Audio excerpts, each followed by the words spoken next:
Audi VW. Total Audi trash. VW? Oh man. Total trash. This is where people are going to start to get mad, boss man. Get mad. And then you know what? When you buy one, you're going to be even madder. Hey, podcast listener, even if you are alone in your entrepreneurial journey, know that today, right now in your earbuds, you are joined by thousands of entrepreneurs from all around the globe seeking to grow better, more profitable, location-independent businesses. If you'd like to learn more about what we do and download our entire back catalog, check out tropicalmba.com.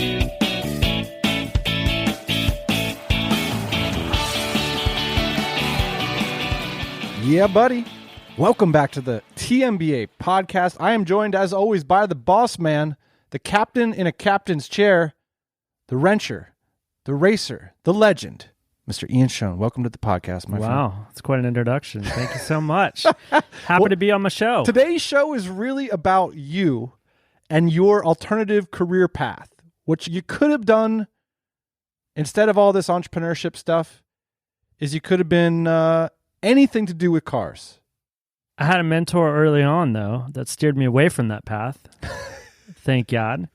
Sat me down, and he said, you do not want to be wrenching on other people's cars. You want to be wrenching on your cars. And I thought, oh, that's interesting. It's like a case of the cobbler's shoes, right? Yeah. It's this idea, a lot of times in certain niches, people get into them because they love that thing. Like you love hiking. Totally. And so you start like a hiking guide business, and you realize, I wasn't into it for the hiking guide part. Yeah, I liked hiking on Saturdays. Now I'm hiking every day. Well, we know so many of us around the world right now are suffering, unprecedented challenges because of the coronavirus pandemic. And we want to cover issues relevant to that on the pod, every week.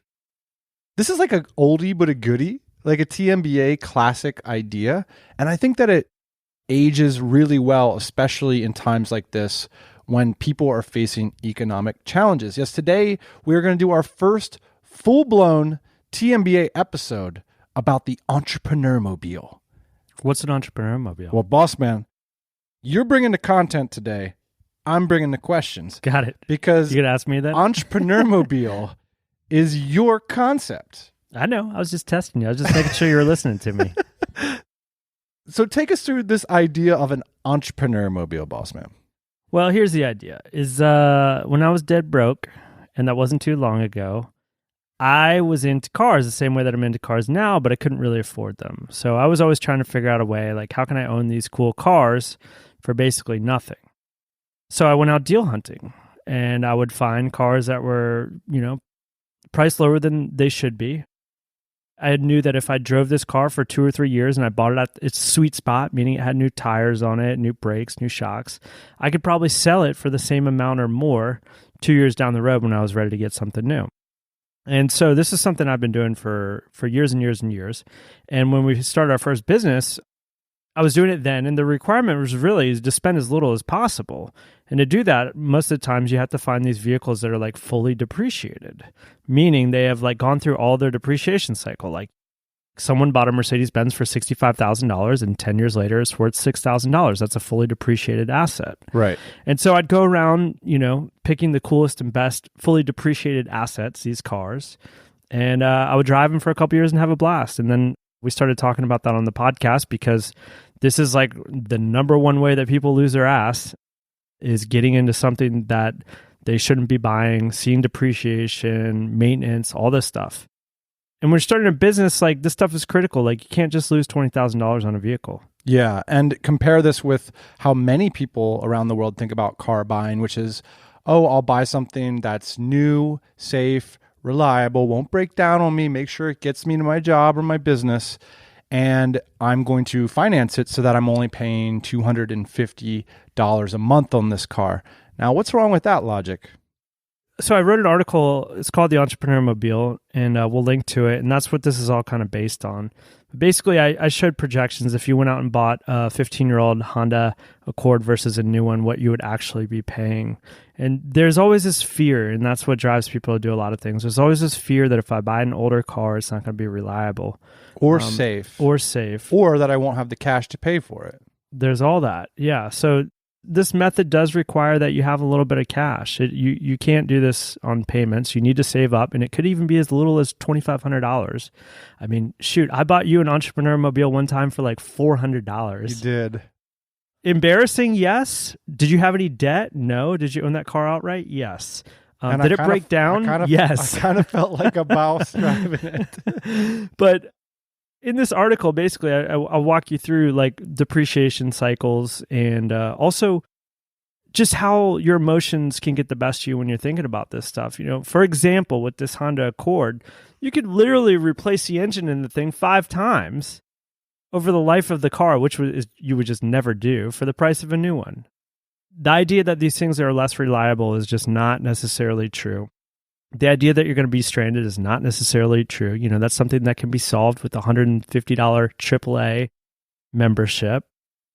So my aim with this concept really is to debunk the idea of old car ownership being a problem. There's a few things that this depends on. Number one is the reliability of a few select types of cars versus others, and we're going to reveal what models and makes those cars are here today so we can all get geared up in a reliable, safe, and affordable way so that we can put more money and time into our businesses ultimately. That's what today's list is all about. But there's a few objections to this idea of the Entrepreneurmobile that commonly come up. The first is, what if I don't know that much about cars? That's why you're listening to this show. I've done all the work for you. I've owned a lot of cars, a lot of cars over the years, and I know what the stinkers are, and I know what the good ones are. And that's just don't violate the rules. Don't violate the rules. And yes, of course, I will preface this with there are exceptions to the rules. But if you don't know anything about cars, that's the whole point of this. Is like you don't have to know anything. You just have to follow the rules. What about people's fear of getting ripped off? It's at least when I go to the dealership, there's a number on the thing, and I pay that number. What about when I go to the private market, which the Entrepreneurmobile relies on this idea of websites that connect you with private sellers? How do you know if you're going to get a good deal or not? Well, there's a couple ways that you can navigate that. Number one, you are certainly getting ripped off probably if you're going to a dealer because that's the business that they're in, not necessarily ripping people off, but they're in the business of margin. Yeah. So they bought that car that they're selling you from a private seller who you could do that on your own, or they went and bought it from an auction house. Either way, they have margin built into their price. So how do you not get ripped off with a private seller? Well, you should definitely run a Carfax report or some report that you put a VIN number. Every car has a VIN number. It's an identification number. You put that number in there and you can see if it was a car that's been wrecked or stolen or caught on fire and maybe somebody cleverly fixed it. You should definitely run that for every car that you buy. You should look for a car that has maintenance records. You should look for a car that has long-term ownership. You should just talk to somebody, see if they're honest or not. A lot of times you can get a good vibe when you're with somebody. The other thing that you can do is you can bring these cars for pre-inspections. Most repair shops will offer a pre-inspection report. You can bring it in there for somewhere between $75 and $150. They will check the car out for you. Yeah. As a convert to the religion of entrepreneurmobilism. It's hard to say. I'm a convert. I will say my strongest emotional reaction, and one that based on my results over the past decade, I've totally overcome. But the hardest part about this for me was the time involved. The reality is getting a Entrepreneurmobile transaction could take you 2 weeks of part-time effort. That Easily. Could be anything from 15 minutes a day to a few hours a day, depending on how many people you're speaking with.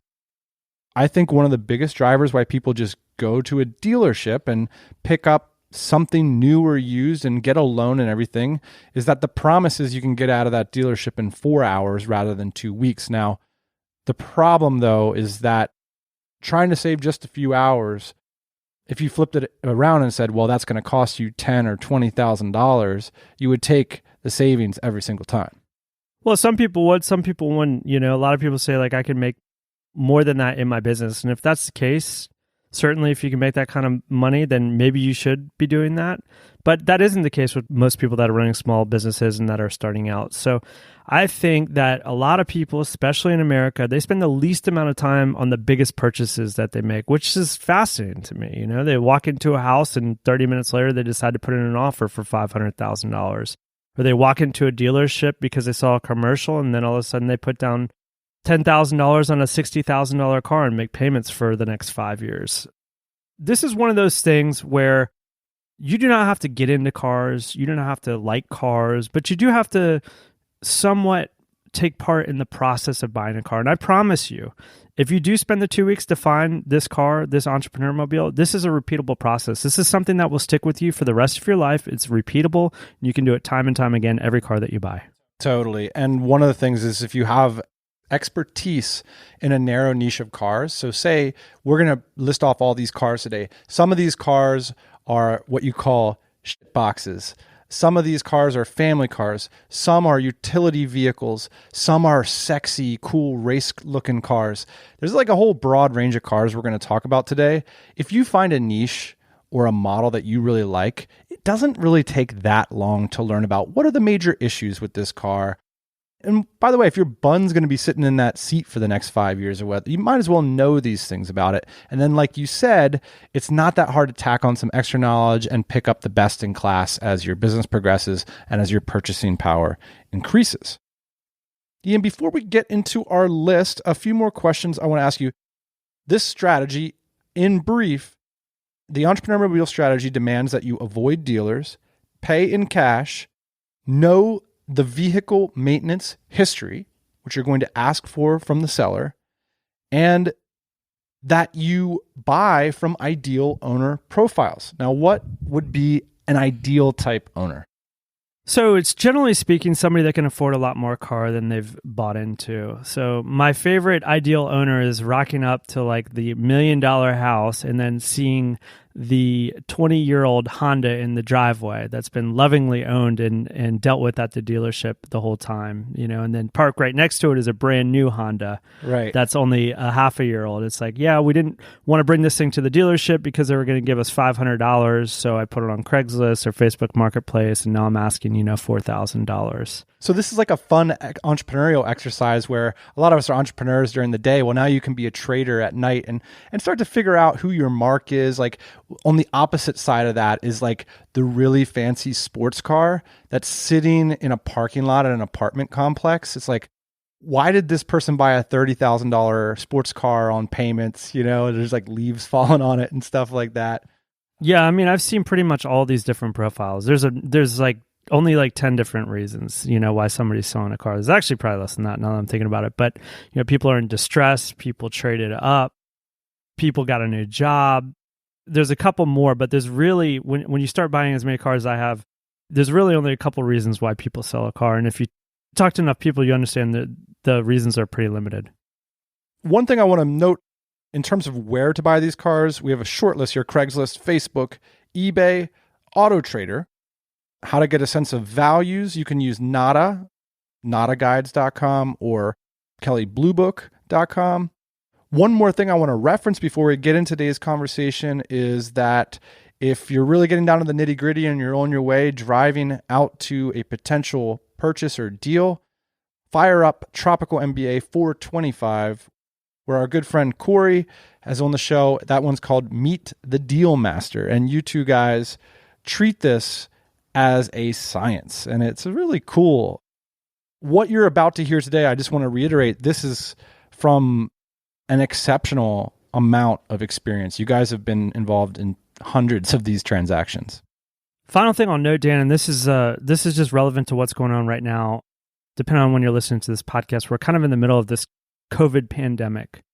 The reason this is important is because I have never once considered buying a car from a dealer, but I'm starting to see interesting deals happen at these dealerships because I think they're getting desperate, because they have this inventory, because they need to move it. So if you're listening to this episode and the COVID pandemic is going on right now, I wouldn't necessarily go to the dealer first, but certainly look around, because a lot of these guys are going to be trying to unload these cars. I think the first place you should look, though, is always Craigslist and Facebook. I think it's fair to say that generally speaking, if you want to buy a car, there's probably never been a better time in the past decade. Okay, so in today's episode, Ian, we are going to bring you some categories of cars, including makes and models. And we think these are the models specifically worth calling an Entrepreneurmobile. Again, a vehicle that is fully depreciated. Maybe you could even sell it for more than you bought it for someday.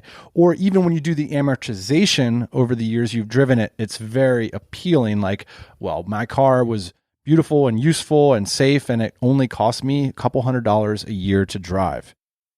We have to admit that the models listed in today's show are a little US focused, but definitely the insights revealed today will be relevant for our non-US listeners. And if you give us a shout out in the comments, we would be happy to help you find sort of parallel models that might exist in your country.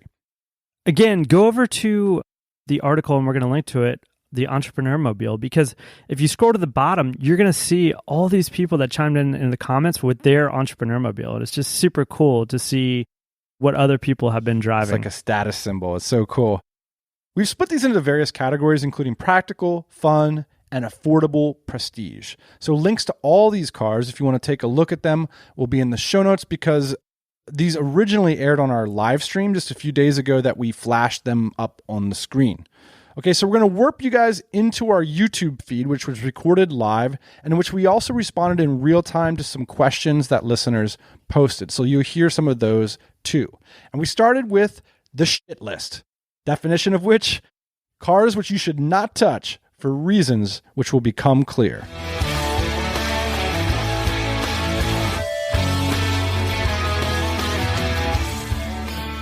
Let me know when we're good to go. I think we're good to go. Yeah, we have slides. I'm very excited about this show. This is something that we've talked about a lot. We're going to talk about it even more. Entrepreneurmobiles. All right. So here's the pitch. 10 cars that are under $10,000 that are great deals from entrepreneurs. Of course, we're not able to restrain ourselves to just 10 cars. And also, we're going to talk about some cars that are more expensive for those of you who want to ball out. All right. So no talk of the Entrepreneurmobile can start without the list. There's a lot of makes and models that you shouldn't buy. The reason you shouldn't buy these cars is because they're unreliable. They'll drop in value too fast. Just don't touch these cars. I mean, a lot of people get into situations with cars. They think they got a good deal. Maybe they did get a good deal on the price, and then they got to maintain it. Right. And then that's where you're going to lose all your money. I've had multiple experiences where I've sent Ian a link to like this badass car.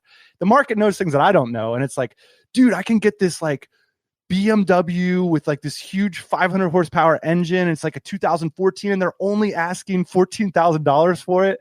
And he's like, dude, you know why? Like the moment they put that thing on a machine, it's going to cost you $2,000 to just, that kind of stuff. I love me an M5, a BMW M5. The V10, it's a total dog. It would be on the shit list. It's going to cost you 3 times more to maintain it than it would to buy the car. Right. So we want to avoid that kind of stuff at all costs. We want to keep you on the road. Also, safety is a big concern in this list, something we can address model by model. But like safety and reliability, like if you don't have those two things, then what's the point of having the car? List. Let's just go over it. Hyundai, Kia, as in any Hyundai or any Kia, even though they're not bad cars, some of the new ones. Again, yeah, they're fine cars, all right? They've gotten to the point where they're keeping up in a lot of ways with Japanese engineering. The problem with these Korean cars is that they lose half their value basically overnight. Dodge, any Dodge product is a piece of junk. We're talking about prestige here in a little bit. If you want to go out and buy a Viper at a good price, I would endorse that. But there are very few Dodge products that I would endorse. Any Ford or GM car. It's simple. And caveat, not truck or high performance versions. Correct. Any GM car. Yeah. That's like most cars in America, right? Or a huge percentage. Middle of America, not really on the coast. Audi VW. Total trash. Audi VW? Oh, man. Total trash. This is where people are going to start to get mad, boss man. Get mad. And then you know what? When you buy one, you're going to be even madder because you're going to have to fix it. Look, there's a couple German auto manufacturers, Porsche, BMW, Mercedes. Audi VW is at the bottom of that list, the absolute bottom of that list. They are total garbage. Chrysler, Volvo, What about Volvo, this sort of image of the reliable family station wagon? Look, Volvo is not made by the Swedes anymore. The older Volvos are tanks from the 80s and even 70s. I think it was like 1995 or something like that. They partnered with Ford, and then they started doing their own thing. Volvo is one of the safest cars on the road. There's a lot of other cars that are safe that are also reliable. Patrick says, I drive an Audi A3, couldn't be happier. Look, there's going to be people that have cars on this shit list that couldn't be happier. Yep. I'm being a generalist here. And the reason I'm being a generalist is because everybody needs to be able to digest this information and make good decisions with it. I mean, I can tell you a couple Audis that are okay that you're probably not going to get a lemon. Maybe the A3 is one of them. I haven't done a bunch of research on that car and I haven't owned it. The reason we're putting this together and the reason we're making it simple is because a lot of people don't want to put a lot of energy into this. They want to be able to just go to this list, pick out a car, say like, yeah, I like the Mazda 3.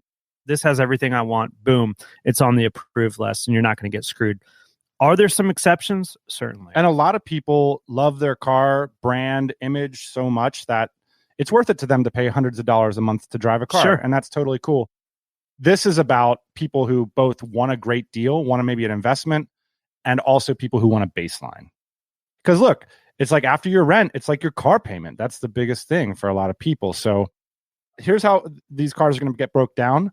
The first are the most boring. They're going to be based on price and practicality. Then we're going to have a utility list, so a useful car list.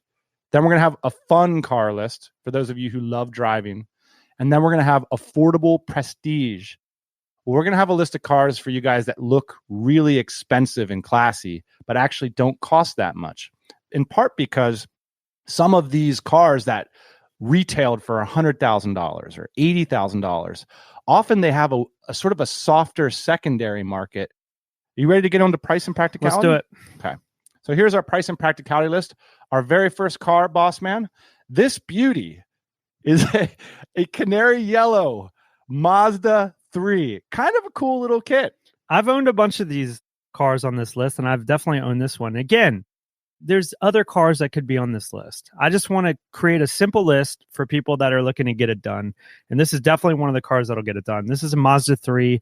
This is a little four-door, what I call a shitbox, okay? This thing gets you from point A to point B. It's completely bottomed out in terms of its value. You can get these things from anywhere from $2,500 to $9,000 if you wanted to get a newer-ish one. Yeah. But I think the real value in this car is $2,500 to $5,500. This is the most fun car to drive in this class. Okay. This is a front-wheel drive car. It's a front-wheel drive car. A couple things that are unique about this car. When you talk about like major maintenance events on these little 4-cylinder ship boxes, a timing belt is one of those things. It can cost you between $400 and $800 to replace, and you got to replace it every 80,000 miles. This thing has a timing chain, so that means that it's not going to need that kind of maintenance ever in its life. It's going to need all the other types of normal maintenance that you'll find in a car, but it's not going to need that. One thing about this car, this Mazda 3, is it's like notorious for blowing up AC compressors. So the thing that drives your air conditioner. Not a big deal. It's like $300 to $500 every time it does it. That's just something to know about this car. If you find one and the AC is dead, that's probably the fix. But in general, this is a very reliable car that's bottomed out and is fun to drive. The next price and practical, this you might recognize as the Toyota Camry. That's a Corolla. Sorry, Corolla. Yeah. Dan's learning as we go along. I'm learning as we go here. But here's the thing. Toyota Camry and Corolla are pretty much interchangeable. Go for the 4-cylinder. It's a simpler engine. This is like the most boring car you can buy, but it's a Toyota product. It's going to last forever. Probably get 300,000 miles out of it.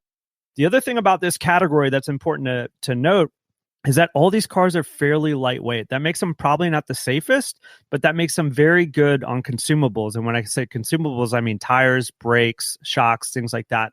You have to change them very infrequently. When we start talking about things like Mercedes in the prestige category, you got to change those things more often because you're driving a 5,000-pound car. So not only will these cars be cheaper, they're going to be a little bit less safe, but they're going to be cheaper to maintain. Personally, this would be like a good little city ripper for me, but I feel less comfortable if I was doing a lot of road trips and something like this. I love it. Eric Dub says, ooh, sexy. Yeah, I totally agree. All right, we're getting to the sexy part, Eric. Don't you worry. All right, our third on the price and practical, a.k.a. boring cars, Honda CR-V. Okay. Honda CR-V and a RAV4 around this generation, 2001, are pretty much interchangeable. as far as I'm concerned. They're 4-cylinder cars. A lot of them use the same 4-cylinder that they use in the car and the SUV. This is just a little bit, you'd have to look at the safety on these things. It's probably a little bit safer because it's a little bit bigger. Yeah. Certainly you can put more crap in it. But, if you want to drive an SUV or a mini SUV, I would recommend the RAV4 or this CR-V. And also, we got to give a nod to the other Honda products that make some sense from this era. The Civic, the Accord, even the Acura TSX you mentioned would be a decent buy. Yeah, I'd say the TSX can be on this list too. So for those of you that don't know, Acura and Honda are the same company. Acura is the luxury brand of Honda. I would tend to stay away from the V6 models of all those just because there's a bit of complexity. Like, unless you want the power, just stay with the 4-cylinder. And the TSX is that car. It's got a inline 4, dead reliable motor, and it's got leather in it. It's teetering on the prestige level, Right. But it's basically completely bottomed out. But you really cannot go wrong with a Honda or a Toyota product at this level of car.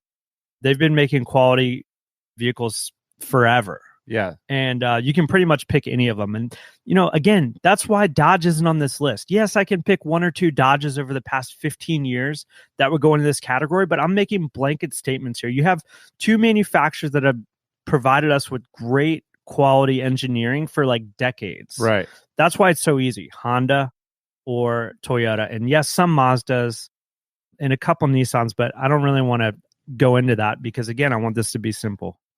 One thing before we get moving on to the utility category, which is our next category, for you business nerds out there, part of the cool thing about buying a used car is that they're Lindy, which means that we have all the advantage of seeing how these cars have behaved over the years. And so you're buying into that behavior, just like you do when you hire an employee. You don't totally right. You want to see the sort of things they've done over the past 5 years. Whereas if you go out and buy the greatest and latest BMW's wacky new computerized engine, well, it's a crapshoot. But when you say things like that engine's, robust and powerful, that information is in the marketplace and we see how those engines have performed.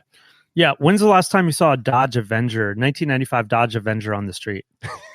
Never, because they've been in a junkyard since 1996.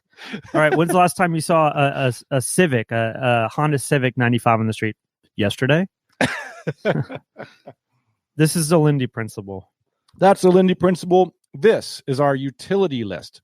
So these are vehicles that are for those of you who have a specific use case in mind, sporting, business, stuff like that. So the first is, can you guess the most popular car in America for millionaires? So yes, I know the answer. This Good car is a little bit counterintuitive, but exactly what you'd expect. It's the most baller car on this list. Is anybody going to guess? Pickup truck, you're getting close. Subaru. Getting Greg closer. Berry, Subaru, no. A pickup truck can actually make you money. That's why a baller would buy it. Okay, but the real reason why the F-150 is the number one car among millionaires is because it has a gross vehicle weight that allows it to be tax deductible. Boom, That's there the you truth. go. So you make money when you buy this car. That's right. Your car has to be a certain weight to be like a commercial vehicle. Why is the F-150 such a great buy? Well, the F-150, and we're going to go to the second one, which I'd prefer over the F-150. Let's just go to it now. There's a Chevy Silverado. Basically interchangeable. I like the Chevy products in the trucks a lot better, though. Just, the fit and finish is a little bit better. I like the power plant from this year range. I've owned probably 3 of each. You really can't go wrong. I mean, this is Ford's number one product that they've been manufacturing over a long time. I mean, this and the Mustang are what they're known for. I think if that car company imploded overnight, they would still make those 2 products, the F-150, F-250 a little bit, and then the Ford Mustang. So you really can't go wrong. In this make and model and year kind of era, I prefer the Chevrolet. We're looking at this is a 2001 right here. Is that correct? Correct. This is a 2001. Generally speaking, the 4x4s are going to be worth a little bit more than the 2-wheel drive. If you're not going off-road, don't worry about it, but just know 4x4 is going to be worth a little bit more. Not really that much more maintenance, but it's going to be more valuable to somebody down the road probably. These are full-size trucks. If you're in Asia, you see all these like mid-sized trucks, and certainly here in America, like we kind of got off that. Like a Tacoma or a Colorado? Yeah, exactly. And actually the Tacoma should be on this list. The Tacoma is a good truck. So if you want a mid-sized truck, think about the Tacoma.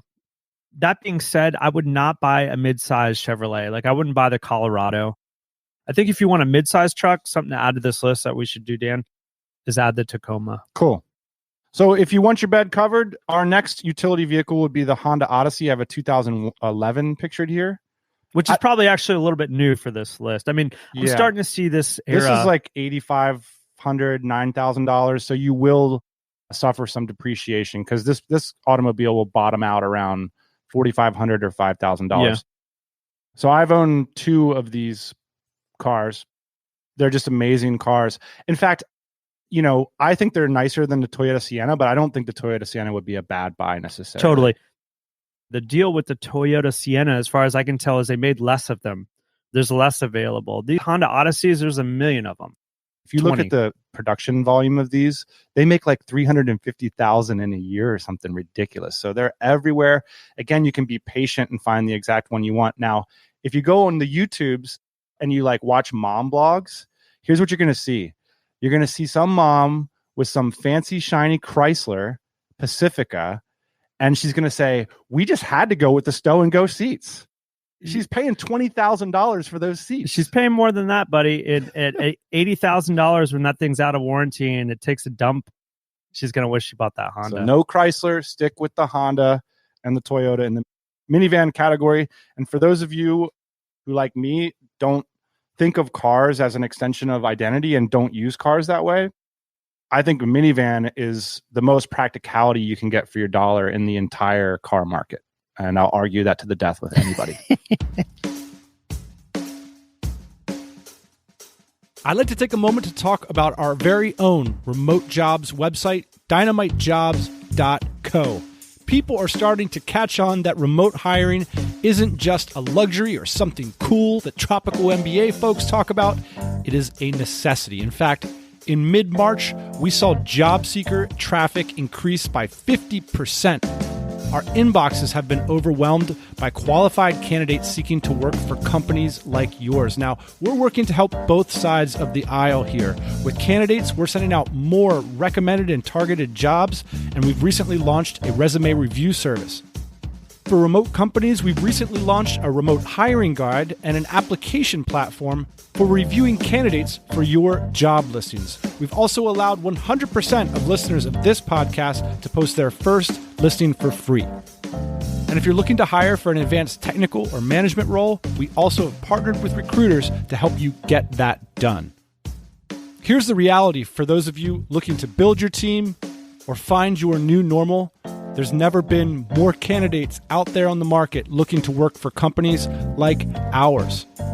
Check us out over at dynamitejobs.co. Each job is 100% open, remote, and paid, aka remote jobs that don't suck.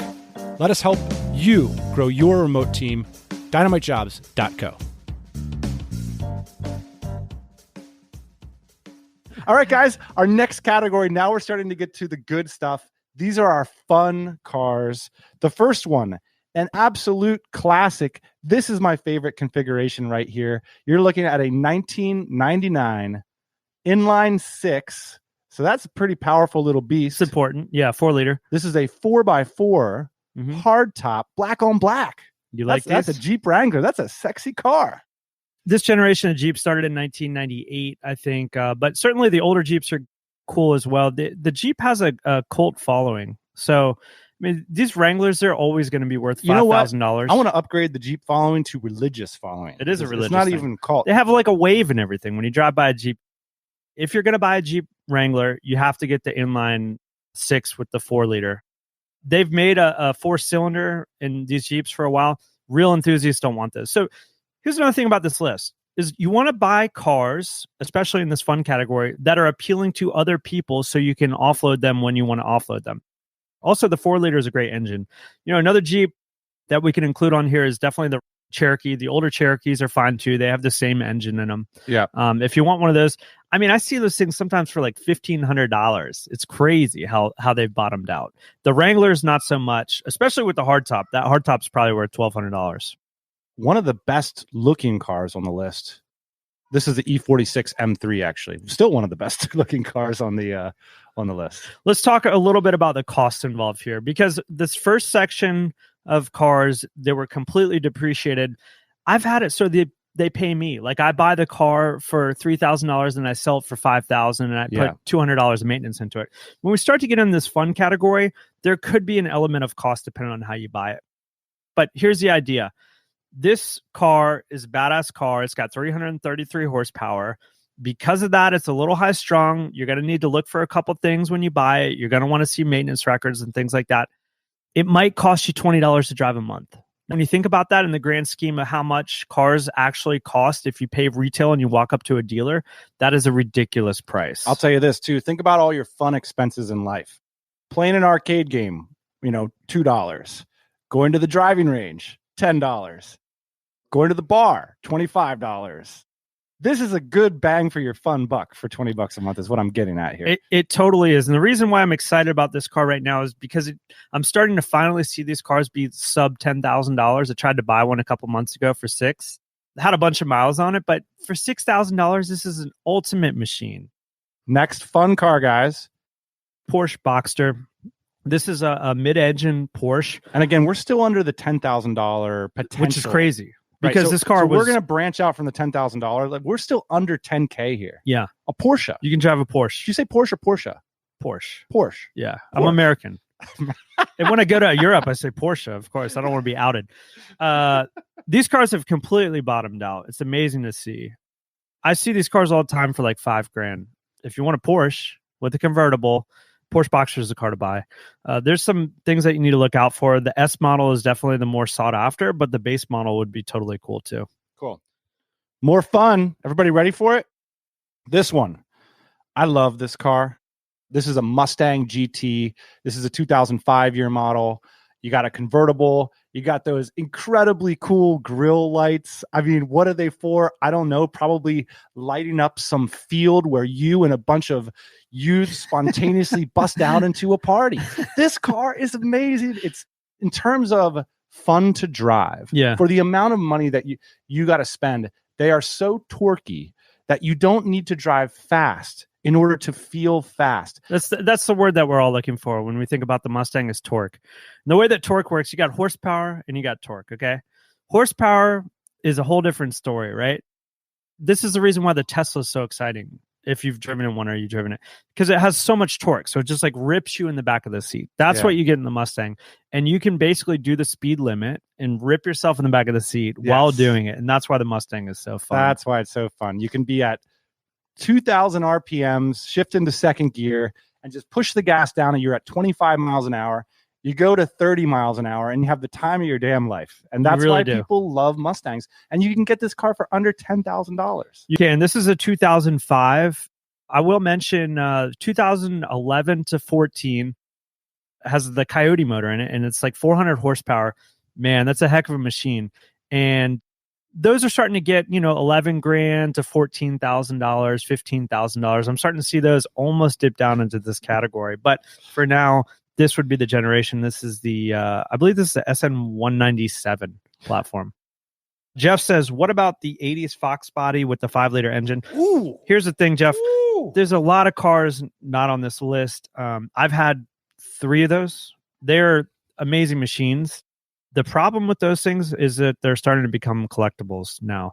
So you can still find good deals on them every once in a while, but they're really climbing in value. So if you wanted an appreciating asset, that's probably one of those cars. I saw a nice one the other day here in Austin go on the market for $10,500, for example. I mean, that's crazy. A lot of money for a really old car. Well, that's basically around what they were new, between 10 and 15, depending on the year. So yeah, I agree with that. The 80s they're becoming very collectible. These 80s Mustangs, the Cobra being the most collectible in 1993.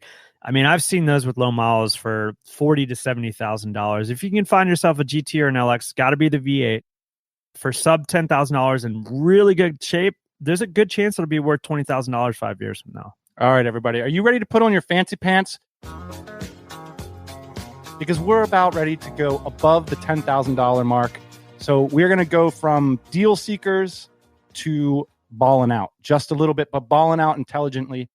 There's a couple of these cars that are going to be on the sub 10,000 too, and we'll point them out, but some of them are above 10,000. Right. And it really depends on the model year and stuff like that. affordable luxury. Here we go. Number one of Boss Man's all-time favorite cars. There's one sitting right in front of us. Woo, This she's is a beaut. And this car has such a timeless design. If you ask the average person what year, this is a 2006 model in front of Mine's a 2006. This 2006 here, a person off the street would say this car is 5 years old, 4 years old, whatever. It looks timeless. You get inside of it, you shut the left door. This is the Mercedes E350, and it's like clank. It's got that Mercedes thing. It's like, you ain't getting out of here unless you really pull. And then you hit your leather seats, your heated leather seats. All right. Yeah. And then you turn up the 25 speaker sound system in it. Right. What is this? An $85,000 car new? $65,000 new. Mine's a 2006. It's the W211 platform. $65,000 new. I bought it with 65,000 miles on it for. Wait for it. He fudges this number a little bit sometimes. Give us the real one. $6,000. $6,000. Yeah, $6,000. $6,000. Yeah. It's a beautiful car. I mean, dude, the amount of luxury, and I've done absolutely nothing to it. Like, that's the truth. And here's why this car is on the list. Mercedes has been putting this 3.5 liter V6 in cars for a long time. And that's, again, the Lindy principle. It's like which engines have been around the longest, which will continue to be around. There's a lot of other Mercedes that I like. There's really powerful AMG V8 Mercedes and all this stuff. The problem is that a lot of them are one-off engines. They haven't been around that long. They're massively complex. This E350 is as simple as it gets. It's a luxury vehicle with a dead simple power plant, and that's why it's on this list. And honestly, like, if we're talking about prestige here, you look good in this car. This car makes you look classy. It makes you look thoughtful, successful. I'm starting to see these around 10,000. A really nice one, be 15,000 with maybe 70, 80,000 miles on it. Let's say this about these Mercedes too. They're some of the safest cars on the road. Again, you can go online and you can look up the safety statistics of these cars. You can actually watch every single car get crashed. Okay, so Just the government... imagine your loved ones in the seats. I do it all the time because they show the dummies like shaking around. You can see the difference. Watch a video. Go watch crash videos of Mercedes from the government getting crashed, and then go watch a video of a Mitsubishi whatever Suzuki Sidekick. Yeah, and the people in the back are dead. So it's interesting to me that this car, being as old as it is, 15 years old, is still one of the safest cars on the road. Last thing about these Mercedes, and this is one of the reasons why I love Mercedes in general. I got a letter the other day. It's like Mercedes-Benz USA addressed to me. I open it up. They have a recall on the sunroof in this thing. They're like, hey, just want to let you know there's a bonding agent in the sunroof here that could come unbonded, causing the sunroof to pop out. Please bring it into us. This is a recall. We will, if we find a fault, we'll fix it for free. They're recalling a 15-year-old car. Not many car companies do that. Mercedes is one of the ones that does that. I'll tell you another car company that does that. Here's the reason why they do it. Honda does it. The reason they do it is because the same reason that I like it. When I open that letter, I think, I'm buying another one of these, man. I know what you entrepreneurs are out there thinking. Great direct response follow-up sequence. Totally. This is great. I get letters from Honda about my old ass vans as well, citing the most ridiculous things that don't need to get fixed, but offering to fix them 100% free. Bring that down to the Honda dealership. You're part of the Honda family because you bought some $6,000 beater from some bro off the street 2 years ago. It's totally cool. Awesome. It's so cool. You know who doesn't do that? My last Chevrolet truck that developed a shake, brand new truck, developed a shake. It's like well documented on the internet. Roll into the Chevy dealership. We don't know what you're talking about. I mean, class action lawsuits, all this stuff. So yeah. Some of these car manufacturers, Mercedes and Honda being one of them, really stand behind their products. All right, next car on the list. Woo!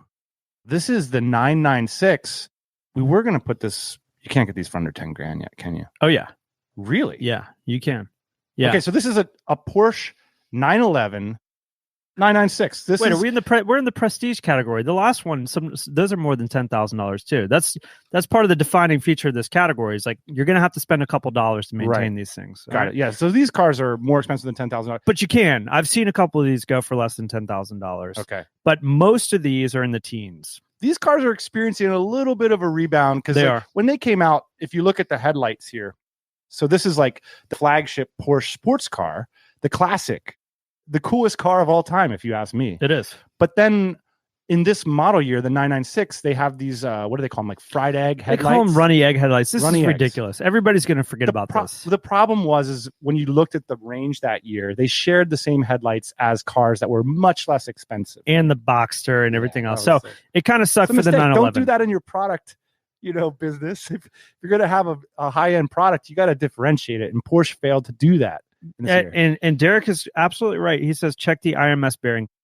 There is a fault in these motors, and it's called the IMS bearing, and we don't need to get too much into it. But basically, if the IMS bearing has been upgraded or repaired, that is one of these cars that you want to buy. All right, and these went from 1999 to 2004, this generation. Again, this is a lot of car for a little bit of money. And especially if it's had the upgraded IMS bearing, that is definitely what you want to look for in these cars. And yeah, I have seen them for less than 10 grand, but I do think that these things are on a rebound. I think if you can find a really nice 911, 996, which I've seen for $12,000 to $15,000, there's a good chance a couple years from now it's going to be worth 20s.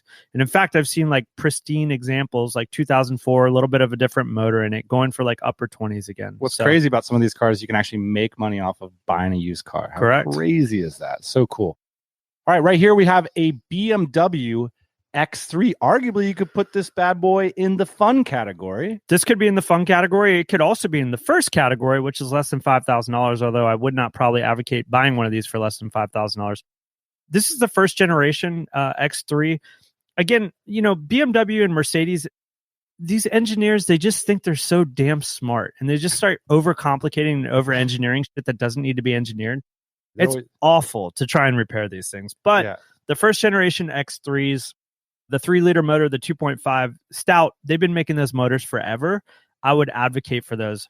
The newer ones, I probably wouldn't own without a warranty. I mean, there's just so many computers and sensors in these things. Okay, so you're saying the model years that we recommend are 2003 to 2010. Yeah, unless you want to, buy one with a warranty or expect a little bit more repair bills. That's the first generation. So if I'm on the market, say for a 2008 X3, what kind of cash are we talking about, ballpark? Oh man, I see these things for sub 10 all the time. What do we got here? This is the BMW 330. This is a 4-door? This is a 4-door. Somebody actually mentioned this in the comments earlier, so I'm glad that we get to surprise you with this. Specifically, the 2006, I think, is the best year for the 330. There's a bunch of different variations. There's a 325. There's a 323 in Europe. That wasn't a very popular car. They have a 2-door version as well. They have a 2-door version. But here's the thing about this 2006 330. Stout motor, and it was the last year before things got crazy. And when I mean crazy, in 2007, they went to a different motor. They had turbos. They had all this complexity. This is the last analog, very simple BMW to work on. So if you want something 4-door and you want something fun, and if you're like a BMW person instead of a Mercedes person, this would be the BMW that I would buy. All right. Here we got a Porsche Cayman. Cayman. Cayman. So Cayman was this model that sort of sits in between the 911 flagship and the small Boxster convertible. Correct. So the Cayman is interesting. When the Cayman first came out, Porsche and a lot of people were scared that it was going to sabotage the 911 because it had very close figures to it, like horsepower, acceleration, power to weight handling. ratio. Yeah, it's a very, very good car. It's a mid-engine car. I would recommend it. You're starting to see these Caymans actually go for the teens now, like, middle teens. Cayman S, again, the S models and all the Porsches are like the upgraded models, not necessarily in trim, but in motor. If you're looking to spend a little bit, you don't want the normal Boxster, you can't afford the 911, Cayman's a good place to land. Cool. Next car, and depending on the circles you run in, this may or may not be a prestige car. This is the classic Corvette. This is the C5 model years. And personally, I love what Corvette does. I love how much power and handling they give you for the money, I don't really love the look of this car. I don't really like the interior of this car. The interior is dog shit. Let's just get right to it. I mean, it's just absolutely awful. Most GM interiors are awful, though, right? Yeah. You almost feel like this is the top of the line sports car from GM, and you feel like you're getting into some sedan, or you know what I mean? It just feels like the most average kind of. The seats are awful. Everything about it's awful. But you're driving a Corvette, and here's the thing: it's like the Mustang. It's got tons of torque, and you're seeing these things completely bottomed out. The Corvette's one of these cars that loses value just like boom, just falls straight to the ground. You know, the new generation Corvette came out. Everybody's like super excited about it. Mid-engine. It only comes in automatic, so I won't be buying that. It looks kind of like a Ferrari. It looks like a Ferrari. It's a ton of car for the price. But again, everything's just going to bottom out. I see these cars all day long for less than $10,000. This is a C5. The C6s are also dropping down into the teens, which is the newer generation. They didn't have the pop-up headlights. This car right here, the Toyota Prius. This is on the prestige list. This is on the prestige list. Yeah, because this is a car that, let's face it, says something about who you are. That you care about the environment, that you care about companies taking on progressive challenges. A lot of people buy the Prius for that very reason. And I think it does signal those things. In fact, I can think about my friends who drive Priuses, and they are conscientious people. It's a signaling mechanism. Yeah. Like that is exactly what it is. And here's the thing. I've never owned a Prius. I don't know much about them, but they get great reliability reports. I still see first generation Priuses on the road. The biggest thing to think about with these hybrid cars is the battery. The battery is what's expensive. But here's the good news. Toyota's been making the Prius for so long now, and that there's so many companies that support it that you can get a new or replacement battery for relatively not so much money. So first thing you want to check is like, when was the battery replaced on this thing? How old is it? If it's got an original battery, I think there's ways to tell like what the charge capacity is within the interface and all that. But you know what? This is actually the only hybrid car on the list. But the reason it's on the list is because they retain their value and because they're relatively inexpensive to fix. Cool. Great gas mileage, goes without saying. Final car on the list. I always think of this as like the Matrix car. It might not be the exact one in the movie, but the Cadillac CTS-V. This is a Cadillac. This is a GM car. Correct. You're right. GM car. I was going to say this is all the rules. All the rules are out of here. This is confrontational, man. And here's the reason it's on the list is because they don't seem to be losing their value. It has an LS motor in it, again, so a very reliable motor. Yeah, fit and finish is GM, but here's the thing. If you have always wanted to drive a Cadillac, if you like the way that they look, if you like the way they sound, they're fast, CTS-V is the way to do it because that's their flagship Cadillac. And for whatever reason, a lot of people like this thing. And I'm seeing them for $25,000, like 10 years old. Well, they're fun to drive. They are fun. They're very, very fast cars. Okay, so that concludes the list of cars. Cool. Well, geez. Woo! Anybody surprised we went long?